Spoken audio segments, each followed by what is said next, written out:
My name's Kate Locke and I'm an author and writer. One of the issues I'm personally very interested in is beauty products and cosmetics and things like that, having been an avid user of them for many years.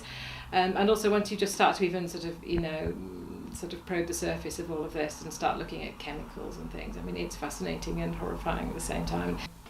And then I decided to have a go at making my own products, which is where it got really fun and really interesting and messy, and it's just like going back to sort of cross between sort of baking things when you were a kid and little potions and things and chemistry and cooking, and it's great fun. So I'll show you some of that later.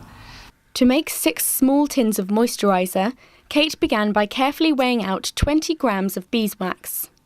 If you put too much beeswax in, it'll set really hard. That's the beeswax grated. The next step Kate had already completed.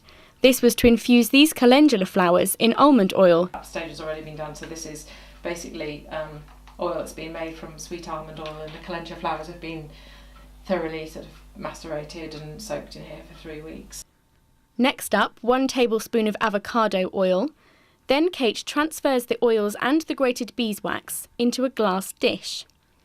This dish is then placed over a saucepan of boiling water, and with constant stirring, the beeswax begins to melt. So you can see the beeswax, apart from these 2 lumps that I didn't manage to grate very well, that's nearly all dissolved now. When the wax is all dissolved, Kate removes the mixture from the heat and adds 40 drops of peppermint oil. The moisturiser is then poured into containers and left to set. You can just see how quickly that's started to set in here. It won't take that long to set. And while this is still soft, it's quite a good time to actually try it out. The moisturiser is now complete. It all seemed fairly straightforward. However, the process took just under 40 minutes. Would people put aside the time to make their own products? Or is it just too easy to pick them up with your weekly shop?